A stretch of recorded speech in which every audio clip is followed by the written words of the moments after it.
இந்த குடி நம்ம வாழ்க்கையை இப்படி பாழ்படுத்திட்டு இருக்க. இனிமே நம்ம கண்டிப்பாக குடிக்கவே கூடாது. குடிச்சு அப்படி என்னத்தை சாதிச்சோம்? தொடர்ந்து நம்ம இப்படி குடிக்கிறதுனால யாருக்கு என்ன நன்மை? என்னோட உடம்பு இந்த குடியால் ரொம்பவே துன்பப்படுது.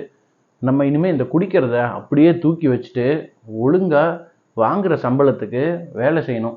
1ஆம் தேதி சம்பளம் வாங்கும்போது எவ்வளோ சந்தோஷமாக இருக்குது. ஆனால் அந்த சம்பளத்தை அவங்க நமக்கு எதுக்காக தராங்க?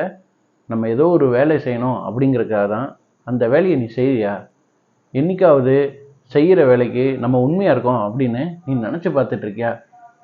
இந்த மாதிரி வேலை செய்யாமல் சும்மா சம்பளம் வாங்குறது உனக்கு உறுத்தலையா அப்படின்னு தன்னை தானே பொட்டியான்ஸ்கி கேள்வி கேட்டுட்ருக்காரு.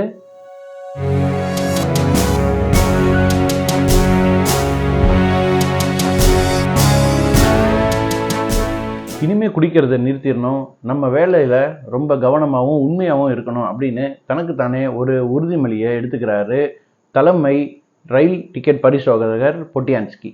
இந்த பொட்டியான்ஸ்கி பல வருடங்களாக ரயில்வே துறையில் வேலை செஞ்சிட்ருக்காரு.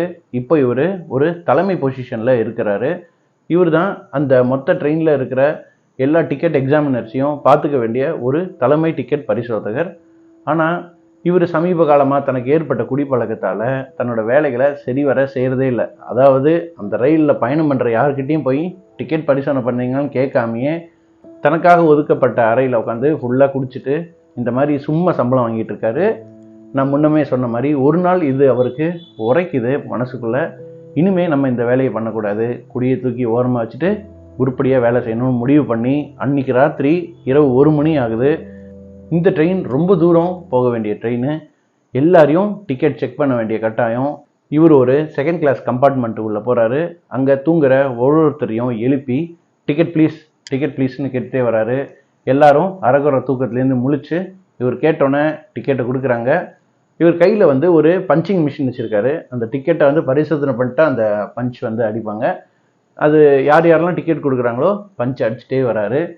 ஒரு 2-3 சீட்டு தள்ளி ஒரு படுக்கை இருக்குது. அங்கே ஒருத்தர் கம்பளியில் உடம்பை சுற்றிக்கிட்டு ஒரு ஃபர்ன்னு சொல்லுவாங்க, இந்த குளிருக்கு இதமாக இருக்கிற ஒரு கோட்டு, அதை அணிஞ்சு அவர் அப்படியே தூங்கிட்டு இருக்காரு. அவரை எழுப்புறாரு. அவர் லேசாக அசைஞ்சு கொடுத்துட்டு கண்ணு முழிக்கவே இல்லை, தொடர்ந்து தூங்கிட்டு இருக்காரு. கொஞ்சம் இவருக்கு பொட்டியான்ஸ்கிக்கு எரிச்சலாகுது. இன்னொரு முறை அவரை கூப்பிடுறாரு. அவர் திடீர்னு கண்ணு முழிச்சு எந்திரிச்சு பார்க்குறாரு. என்ன விஷயம் அப்படின்னு கேட்குறாரு. நான் உங்களுக்கு புரிகிற மாதிரி எளிமையாக தானே சொன்னேன், டிக்கெட் கொடுங்க அப்படின்னு கேட்குறாரு. உங்களுக்கெல்லாம் கொஞ்சமாவது இறக்கம் இருக்கா? இந்த மாதிரி எப்போ பார்த்தாலும் ஏன் எங்களை போட்டு தொந்தரவு பண்ணிகிட்டே இருக்கீங்க? நான் ஏற்கனவே ஒரு கீழ்வாதம் வந்தவன், எனக்கு உடம்பு ரொம்ப சரியில்லை அப்படின்றாரு. பொட்டியான்ஸ்கி அவரை பார்க்குறாரு. அவரை பார்க்கும்போதே அவர் முகத்தில் ஒரு சாவுக்கலை தெரியுது. கிட்டத்தட்ட இறந்தே போகிறன்ற ஸ்டேஜில் இருந்தாலும் இருக்கார். ஆள் பார்க்குறதுக்கு கரடு முரடாக இருக்கார். அவர் தங்கிட்ட இப்படி கடுமையாக நடந்துப்பார் அப்படின்னு பொட்டியான்ஸ்கி எதிர்பார்க்கவே இல்லை.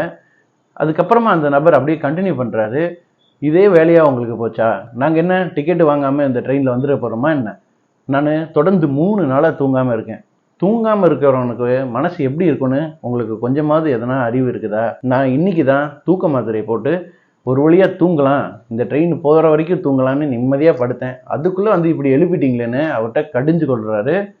இவர் சொல்கிறாரு, சார் இது ஒன்றும் சாராய கடையில் ஏன் இப்படி கத்துறீங்க அப்படின்னோடனே, நானும் அதுதாங்க சொல்கிறேன், இது சாராய கடையில் பொதுமக்கள் போகிற ட்ரெயின், நீங்கள் ஏன் இப்படி நடுராத்திரி எழுப்பி எங்கள் தூக்கத்தை கெடுக்குறீங்க அப்படின்றாரு. மற்ற பப்ளிக்லாம் இதை பார்த்துட்டு இருக்காங்க. பொட்டியான்ஸ்கி இப்போ சொல்கிறாரு, நீங்கள் உங்கள் டிக்கெட்டை நீங்களே வச்சுக்கோங்க, அடுத்த ஸ்டேஷன் வரும், அங்கே உங்களை டிக்கெட் எக்ஸாமினர் இருப்பார், அவர் உங்களை கேள்வி கேட்பார், அப்போ நீங்கள் பதில் சொல்லிக்கங்க அப்படின்னு சொல்லிட்டு அந்த இடத்துலேருந்து பாதி மனசோட பொட்டியான்ஸ்கி போகிறாரு. போகிற வழியில் அவர் திங்க் பண்ணுறாரு, நம்ம பண்ணது கரெக்டா? நம்ம கடமையை தானே பண்ணோம், ஏன் இவர் இவ்வளோ கோவப்படணும்? இவரை நம்ம இப்படியே விடக்கூடாது, நம்ம பண்ணது கரெக்டு அப்படிங்கிறத புரியணும்.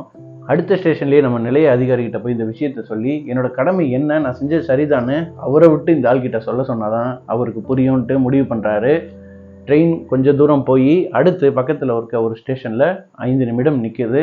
அங்கேருந்த அதிகாரிகிட்ட நிலைமையை விளக்கி சொல்லி பொட்டியான்ஸ்கி அங்கேருந்த அதிகாரியை தன்னுடன் அதே 2ஆம் வகுப்புக்கு கொண்டு வராரு. அந்த செகண்ட் கிளாஸ் பெட்டிக்குள்ளே ஏறி இந்த மனுஷன் படுத்திருந்தார் இல்லையா, அங்கே மறுபடியும் அவரை கூப்பிடுறாரு. எந்திரிங்க அப்படின்னு, டிக்கெட் ப்ளீஸ் அப்படின்னு குரல் கொடுக்குறாரு. அந்த மனுஷன் மறுபடியும் எழுந்திருச்சு, ஒரு தேள் கொட்டினா ஒரு ஆள் எப்படி ரியாக்ட் பண்ணும் அந்த மாதிரி ஒரு கடுன்னு முகத்தை வச்சுட்டு எழுந்து, இப்போ என்னங்க வேணும் அப்படின்னோடனே, இங்கே பாருங்க, நான் உங்ககிட்ட சண்டை போடுறதுக்காக வரல, நான் உங்ககிட்ட முன்னாடியே சொன்ன மாதிரி என்னுடைய தலைமை அதிகாரியை இங்கே கூட்டிகிட்டு வந்திருக்கேன், அவரு உங்ககிட்ட விஷயத்த சொல்லுவார் அப்படின்னோடனே, ஏன் சார் இந்த மாதிரி டிக்கெட் கேட்டால் நீங்கள் எடுத்து காமிக்க வேண்டியதானே, ஏன் கோபப்படுறீங்க, சரி சரி உங்களுக்குள்ளே ஏன் தேவையில்லாமல் தர்ம சங்கடம், உங்கள் வேலை என்னமோ அதை நீங்கள் பாருங்கள் பொட்டியான்ஸ்கி. வந்தவர் பொட்டியான்ஸ்கி எதிர்பார்த்த மாதிரி எதுவும் பேசல, ஏதோ கூப்பிட்டுட்டானே இந்த பொட்டியான்ஸ்கி அப்படின்ற மாதிரி கடமைக்கு எதையோ சொல்லிட்டு அந்த பெட்டியை விட்டு வெளியே போயிட்டாரு. இப்போ இந்த ஆள், என்ன சார் இப்படி உடம்பு சரியில்லாதன்னு சொல்லியும் நான் இப்போ தான் 2வது தூக்க மாத்திரையை போட்டு படுத்திருக்கேன், கொஞ்சம் கூட ஈவிரக்கம் இல்லாமல் நீங்கள் நடந்துக்கிறீங்களே அப்படின்னு கேட்குறாரு. உங்களுக்கு ஒரு நாள் இந்த மாதிரி உடம்பு சரியில்லாமல் போகாமையா போகுது, அப்போ உங்களுக்கு என்னுடைய அருமை புரியும் அப்படின்னு மறுபடியும் ரொம்பவே கோச்சிக்கிறாரு. இந்தாங்க நீங்கள் கேட்ட டிக்கெட்டு இதானே நீங்கள் கேட்டீங்க, வேணும்னா நான் இன்னொரு 5 ரூபல் பணம் கூட உங்களுக்கு தரேன், என்னை தயவு செஞ்சு இங்கேருந்து போய் சேர்ற வரைக்கும் தொந்தரவு பண்ணாதீங்க, என்னை தூங்க விடுங்க அப்படின்னு அழாத குறையா அந்த மனுஷன் சொல்கிறாரு. அந்த பெட்டியில் பயணம் பண்ணிட்டு இருந்த மற்ற பப்ளிக் இதை நோட் பண்ணி, இந்த பொட்டியான்ஸ்கியை ஏன் சார் இந்த மாதிரி மக்களை வந்து சித்திரவதை பண்ணுறீங்க, உங்களுடைய சட்ட திட்டங்களால் ஏன் இப்படி ட்ரெயினில் போகிறவங்கள கேலி கூத்தாக்குறீங்க அப்படின்னு கேள்வி கேட்குறாங்க. அதே மாதிரி அந்த மனுஷன் இன்னொரு வார்த்தையும் பொட்டியான்ஸ்கிட்ட சொல்லிடுறாரு, வெளிநாடுகளில் இந்த மாதிரிலாம் நடந்துக்கிறதே இல்லை, அவங்க பாட்டு வருவாங்க போவாங்க, ஈவன் விமானங்களில் கூட இந்த மாதிரி பரிசோதனைகளை பண்ணுறது இல்லையா அப்படின்னு சொல்லும்போது, அப்போ நீங்கள் விமானத்திலே பயணம் பண்ணணும், இல்லை வெளிநாடுகளில் போய் அங்கே எப்படி நடைமுறை இருக்கோ அங்கே போய் வாழணும், இங்கே என்னுடைய வேலையை நான் செய்கிறேன் அப்படின்ற மாதிரி இவர் சொல்லிடுறாரு. அந்த இடத்த விட்டு இப்போது பொட்டியான்ஸ்கி போயிடுறாரு. ட்ரெயின் இன்னொரு ஸ்டேஷனில் நிற்குது. அந்த ஸ்டேஷனில் 10 நிமிடங்கள் ட்ரெயின் நிற்கும், அது ஒரு முக்கியமான ஜங்ஷனு. அந்த ஜங்ஷனில் ஒரு டிஃபன் சென்டர் இருக்குது, அதுக்கு வெளியே நின்று பொட்டியான்ஸ்கி நடந்ததெல்லாம் நினச்சிக்கிட்டே தண்ணி குடிச்சிட்ருக்காரு. அந்த இடத்துக்கு 2 பேர் வராங்க, ஒருத்தர் ஆர்மியில் இருக்கவர், இன்னொருத்தர் ஒரு அரசு அதிகாரி. அவங்க 2 பேர் வந்து பொட்டியான்ஸ்கியை கூப்பிட்டு, மிஸ்டர் பொட்டியான்ஸ்கி, ட்ரெயினில் நீங்கள் நடந்துகிட்டதெல்லாம் பார்த்துட்டே இருந்தோம், ஒரு உடம்பு சரியில்லாதவங்களை போட்டு ஏன் நீங்கள் இவ்வளோ டார்ச்சர் பண்ணுறீங்க, உங்கள் கடமையை செய்கிறேன்ற பேரில் மற்றவங்களை அப்படி பலிகடை ஆக்கணுமா, இது எந்த விதத்தில் நியாயம், இதை நாங்கள் சும்மாவே விட மாட்டோம், உங்களுடைய மேலதிகாரிக்கு உங்களை பற்றி நாங்கள் புகார் எழுதலான்னு இருக்கோம், ஒருவேளை நாங்கள் அந்த புகாரை அவங்களுக்கு கொடுக்கக்கூடாதுன்னு நீங்கள் நினச்சா நேராக போய் நீங்கள் எந்த நபரை டிஸ்டர்ப் பண்ணீங்களோ அவர்கிட்ட மன்னிப்பு கேட்கணும், மன்னிப்பு கேட்கலன்னா நாங்கள் புகார் அளிக்க போகிறத நீங்கள் தடுக்க முடியாதுன்னு பொட்டியான்ஸ்கிக்கு சொல்கிறாங்க. பொட்டியான்ஸ்கி நினைக்கிறாரு, ஒரு டிக்கெட் செக்கிங்காக நடுராத்திரி ஒருத்தரை டிஸ்டர்ப் பண்ணணுன்றது ரொம்ப அவசியம் இல்லை தான், நான் வேணா என்னுடைய மன்னிப்பை கேட்குறேன், நீங்கள் ஒன்றும் வருத்தப்படாதீங்க, நீங்கள் போகலாம் அப்படின்னு பொட்டியான்ஸ்கி அனுப்பிச்சிடுறாரு. அவங்க போனதுக்கு அப்புறமா பொட்டியான்ஸ்கி யோசிக்கிறாரு, இவ்வளோ பேர் பொதுமக்கள்லாம் நம்மளை வந்து குற்றம் சொல்கிறாங்க அப்படின்னா ஒருவேளை நம்ம மேலே தான் தப்பு இருக்கலாம், நாம் கொஞ்சம் அவசரப்பட்டுட்டோம் போல் இருக்கு, நேராக அந்த நபர்கிட்ட போய் மன்னிப்பு கேட்டலாம் அப்படின்னு மறுபடியும் அந்த 2ஆம் வகுப்பு செகண்ட் கிளாஸ் பெட்டிக்கு வர்றாரு. அந்த மனுஷன் இப்போது தூங்கிட்டு இருக்காரு. மறுபடியும் போய் இந்த பொட்டியான்ஸ்கி அவரை தட்டி எழுப்புறாரு. நல்லா யோசிச்சு பாருங்க, முதல் வாட்டி எழுப்புனாரு, கோபப்பட்டார், 2வது வாட்டி எழுப்புறாரு, இப்போ 3வது வாட்டி இந்த பொட்டியான்ஸ்கி என்ன மனநிலையில் இருக்கான்னு அவருக்கு தெரியாது இல்லையா.